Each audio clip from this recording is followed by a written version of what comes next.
Yo, what is going on, guys? Welcome back to another video. So usually early on in the offseason, I decide to make two different lists. The first of which being teams that made the playoffs the prior season that I think are most likely to fall out of a playoff spot. And then the vice versa of that, the opposite, teams that missed the playoffs the prior season that I think are most likely to get into the playoffs next year. So we're just going to be combining that into this YouTube video. I think last offseason, I turned it into two different videos. I got a bunch of content coming out over the next couple weeks, and I actually have an announcement of what kind of the off-season schedule is going to be. Probably tomorrow I'm going to drop that on YouTube as well as Instagram. So we're just combining this into two for the price of one instead of me stretching it out. So yeah, when looking at this is not just a direct reflection of who I think the best and the best teams for the most part or the worst playoff teams are heading into next season. A lot of this has to do with the variance of these teams. Like, for example, for a team that made the playoffs last season, what's their variance in terms of worst case scenario, shit going wrong in terms of the fact of guys getting up there in age, guys being serious injury risks. And then for those teams that missed the playoffs last season that could potentially this year, do they have a bunch of young guys that could take some steps?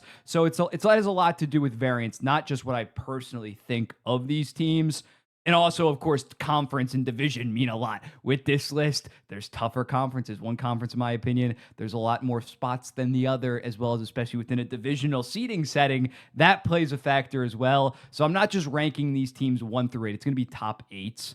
I'm not just going to do like top 10s or like every single non-playoff team and playoff team. It's going to be 8 teams per list. So without further ado, we're first going to do made the playoffs last year and then fell out of a spot. And at number 8, I got the Minnesota Wild. And even though the Minnesota Wild did kind of need till literally the last game of the season to get overtime for the Anaheim Ducks, and they eventually won that game, Fleury came in to make the Stanley Cup playoffs. When looking at them, when Kaprizov was healthy, they went 25-13-3, good for a 107-point team. Joel Eriksson Ek also missed 36 games that season. Those guys historically have had some injuries, but aren't expecting to miss like half of the goddamn season. So I think if they stay healthy, I think that they're going to be a safe playoff team, considering they check in at number 8. Marco Rossi's situation is a little bit interesting. I think it might bite them in the ass long term, but it's looking like Bill Guerin is going to prioritize getting a roster player back that's either as good or maybe even better than Marco Rossi, at least for next season. It's looking like he's not going to take some kind of like first round pick prospect kind of package. So I'm not too worried about that.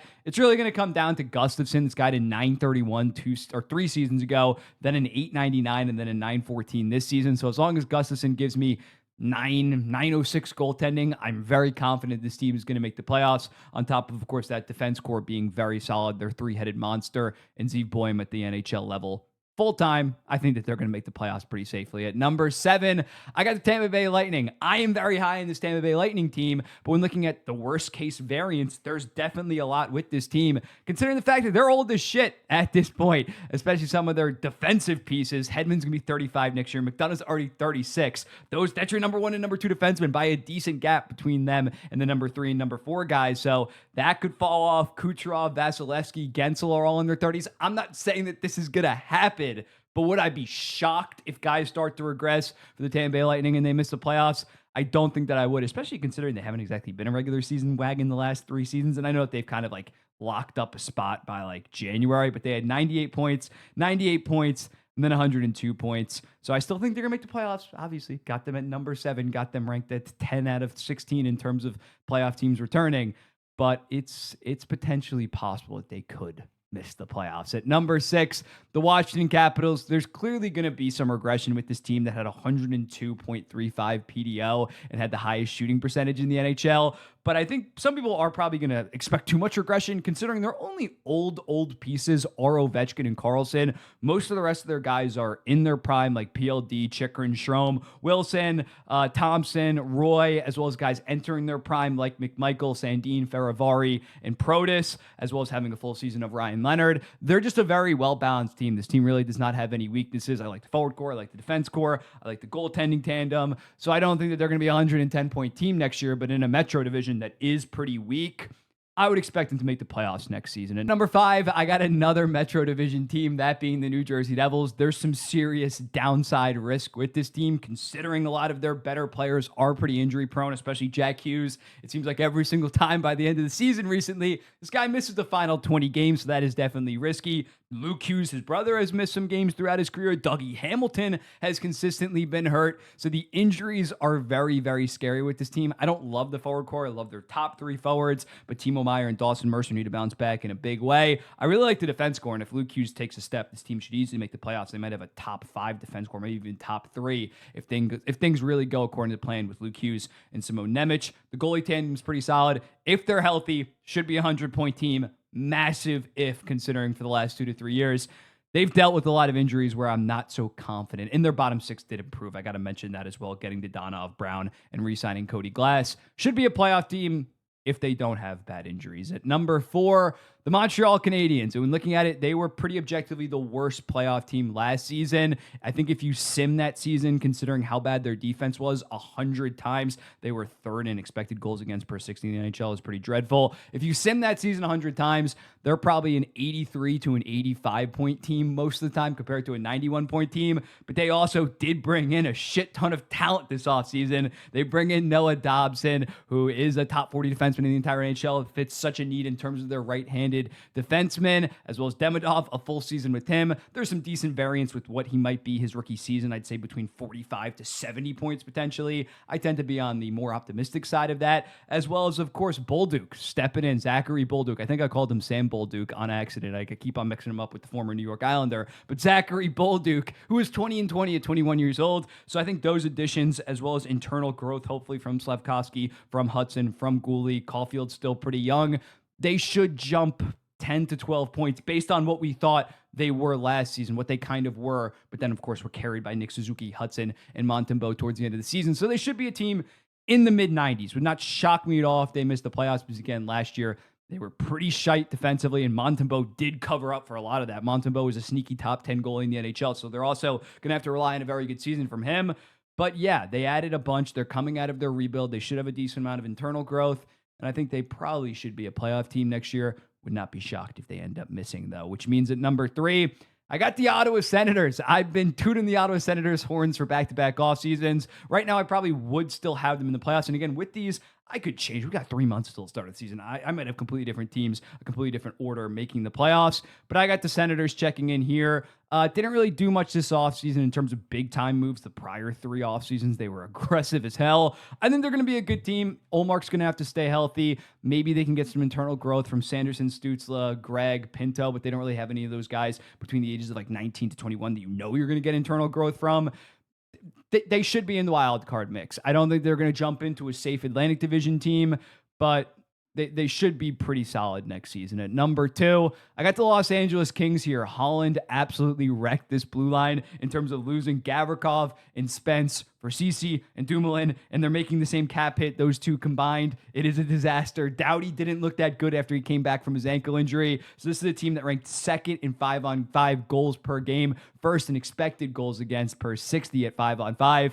That ain't going to be the case this season. They have a bunch of age regression factors of guys like Anze Kopitar, their number 1 defenseman, Doughty, their number 1 defense. Did I say offenseman? Forward, number 1 forward, number 1 center, number 1 defenseman, and Darcy Kemper's like 34, 35 years old and has been a bit inconsistent throughout his 30s. They're in the Pacific, though, and I'm going to talk about it with my number 1 team. People are screaming, how can you hate the St. Louis Blues so much?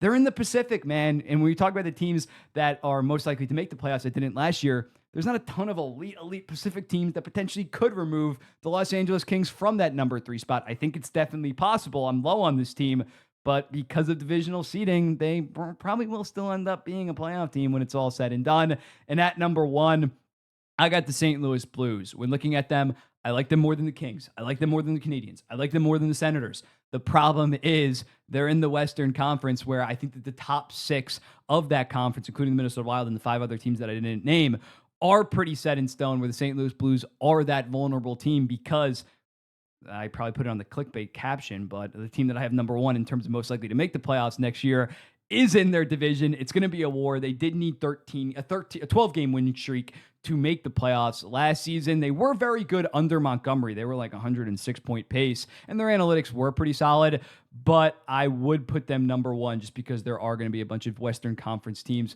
clawing for spots. Versus the Eastern Conference, I'm only really confident in 3 teams for sure making the playoffs. That, of course, being the Florida Panthers, Toronto Maple Leafs, Carolina Hurricanes. Versus the West, I'm confident in those 6 teams, and LA is in a pretty good spot with that 3rd Pacific spot. So again, If I were ranking those 8 teams, St. Louis would not be the worst team, not close to it. But given the factors of divisional seeding in the two conferences, I think it's fair to have the St. Louis Blues number 1, then the Los Angeles Kings number 2. Again, just because of those 6 teams in the Western Conference: Senators, Canadiens, Devils, Capitals, Lightning, Wild. Let's move over to now the most likely non-playoff teams to make it next season. And up first at number 8, I'm going to go with the Boston Bruins. I know this might be a little bit surprising because I posted my early bottom 10 teams and I had them number 7, 7th worst in the NHL. But I do think that there is some positive variation, best case scenario for this team, considering the fact that they still have a true superstar forward, top 12, probably top 10 player in the entire NHL in David Pastrnak. They do have some potential bounce back candidates and guys like Lindholm, like Zacha. Middlestat, we forget, was like a high 50s point guy in Buffalo for a while. McAvoy and Lindholm missed a bunch. The other Lindholm missed a bunch of time last year where I think that their defense score is going to be better. And Jeremy Swayman can't play much worse than he did this season. He had an 892, and analytically he was bad as well. So although I have him 8th, I'm not saying they're making the playoffs. Is there a possibility where they're a low 90s point team, and last year 91 points got the Montreal Canadiens into the playoffs? It's definitely possible to a degree. At number 7, I got the Columbus Blue Jackets. When looking at them last season, just barely missed the playoffs. There was some fugazi indicators with this team. They were 2nd in goals scored above expected. So that means that they got a little bit lucky, or they're just amazing, amazing finishers, but you do not see teams consistently finish top 5 in that stat season over season. They outperformed their expected goals percentage by 4%. They ranked 23rd in that regard. So I think that they're going to be a solid team, but last year just was everything came together. Obviously, they were a great story, and they still should be a fun team and could potentially make the playoffs again in a rather weak Metro division, but I don't quite see it happening. I don't see them finishing top 5 in the Metro division next year. No, top 4 in the Metro division next year. Next up, the Buffalo Sabres. When looking at them, I'm semi-optimistic compared to others, but they are in the Atlantic division, so I don't think that they're going to make the playoffs. The Atlantic is an absolute war. They lost Peterka, but I do think Kesselring is a very good fit and is going to play fantastic next to Owen Power on that right side. They had such a need at right-handed defense, as well as the fact that Josh Dorn was a very much an analytical darling for the Utah Hockey Club last year in their bottom 6. So I think in terms of fit-wise, I don't think that they got much worse with that trade heading into next season. You'd obviously rather have the one asset of Peterka, but I think given Buffalo's needs, that's an improvement. I think they just have a bunch of pieces, and I think at some point they need to come together. I don't love Lindy Ruff as a head coach, but I think if Josh Norris can stay healthy, that's a huge if. I think he's an upgrade over Dylan Cousins, and UPL needs to bounce back in a big way. They have some potential internal growth kind of guys like Zach Benson. I'm decently high on Buffalo, and I think that they're somewhat going to get back on track, but I still have them 6th out of 8th. I'm not saying they're making the playoffs. At number 5, the Anaheim Ducks. I'm also not very high on Anaheim. I had them within my bottom 10 teams for next season. But again, that 3rd Pacific spot, could they potentially overtake the Los Angeles Kings, even if they're only the 9th or 10th best team in the overall conference? It's definitely possible. Kreider and Granlund, don't love them at their cap hits, but clearly improve their top 9 to a decent degree. And if Carlson and Gauthier can take big steps going from Cronin over Quenneville like they should, that they could have a good top 9 for the most part next season. The one thing that really gives me hesitation, though, is that goalie tandem was so freaking good for them next year, and you're going to ask Dostal to basically repeat that if we want to have the same, if we want to take a step next year, and you're going to have Husso or Mrazek as your backup. Like last year, they had a top 5 tandem in the entire NHL, and that is probably not going to be the case this season. So basically, they're going to need a lot of internal growth from their forwards and defensemen to kind of make up for the fact that the goaltending is probably not going to be as good as it was last year to this season. And even last year, they were only an 80-point team and still kind of far away from the playoffs. At number 4, the Detroit Red Wings, being a little bit positive to Steve Yzerman. He's kind of in a make it or break it year. I also did factor this in, especially with Buffalo as well. These guys are on the hot seat. These guys are probably going to be trying to improve their team during the season for the Detroit Red Wings. They got John Gibson. I know John Gibson has been a very volatile goaltender. I'm not acting like he's a no doubt top 15 guy in the NHL, bona fide starter, but he's big time upgrade over Alex Lyon. Him and Talbot should form a pretty solid tandem. The D-core is only going to be better than last year, and it was pretty bad last year, but Seider, another year of development. Edvinson should take a solid step. Albert Johansson was a little bit of an encouraging piece going forward, as well as ASP potentially being at the NHL level next season. Marco Kasper is going to be crucial to this team in terms of that role as a second line center. If he steps up in a big way, I can see Detroit getting closer to that 2024 form where they almost made the playoffs. and potentially making it. At number 3, the Vancouver Canucks. Much like the Ducks, I'm not that high in the Vancouver Canucks, but they just need to beat out the LA Kings for the third divisional spot in the Pacific Division. Last year, they were a 90-point team despite all that drama. And although talent-wise on paper, they're a worse team coming into this season, if Demko can just be like a top 15 goaltender this year, they had an 894 as a team last season. That is dog shit, as well as Pedersen. If he gives you 85 to 90 points, this team can definitely be better than the Los Angeles Kings, assuming Quinn Hughes is a stud, assuming DeBrusk and Besser combine for 50-ish goals together, as well as Connor Garland being a great two-way winger. It's definitely possible that Vancouver could be a playoff team, given the fact that they're in the Pacific Division. At number 2, the New York Rangers. When looking at this team did win the President's Trophy back in 2024. I refuse to believe that they're this bad, although I hope that they're this bad, don't get me wrong. But they did improve the defense core, getting Gavrikov, shipping out Keandre Miller. Scott Moore might be playing at the NHL level next season as well. Gavrikov, big-time upgrade for that. It's still overall a pretty underwhelming defense core, but should be much better than the 5th ranked expected goals against per 60 last season that they were. The forward core, full season of JT Miller and bumping Mika Zibanejad out to wing should improve that forward core. Sullivan's a better coach than Laviolette. They're definitely my number 1 most likely team that missed from the Eastern Conference without a shadow of a doubt to potentially get one of those wild card spots from the Senators, from Canadians, from the Devils. I think the Rangers should bounce back to a decent degree. They're not going to be a top 2 team in the Metro or the best team in the Metro, but they should be somewhere in the mix. And then at number 1, to the surprise of nobody, because I probably put it on the thumbnail, the Mammoth check in at number 1. They already jumped from 77 points to 89 points last season, and they just added JJ Peterka. On top of the fact, I feel like people forget, they barely had John Marino and Sean Thursday last year. They played a combined 75 games, so their defense core will improve in terms of that. Another factor is Connor Ingram was amazing during the 2023-2024 season with the 907 and 8 goals saved above expected. He unfortunately lost his mother to breast cancer during last season, and he tried to play through it, unfortunately, eventually entered the Players Assistance Program. So I'm praying for him and his family, and I think that hopefully he's going to be in a much better spot mentally, and him and Vedrelko will form one of the best goalie tandems in the NHL heading into next year. And yeah, they got Cooley, they got Gunther. They should take solid steps. And the underlying numbers of this team were quite encouraging last year. 5th in expected goals against at 5-on-5, 11th in all situations. The Utah Mammoth, I probably would pick right now to make it over the St. Louis Blues. And they're definitely the number 1 contender in the West. Here is the final for non-playoff teams most likely to make it. Mammoth, Rangers, Canucks, Wings, Ducks, Sabres, Jackets, and the Bruins. Let me know in the comments. What do you think about this? Again, divisions, conferences playing a huge factor into this. People are going to say that I hate the St. Louis Blues so goddamn much. Let me know in the comments what do you think. I'll be seeing you in the next one. Peace.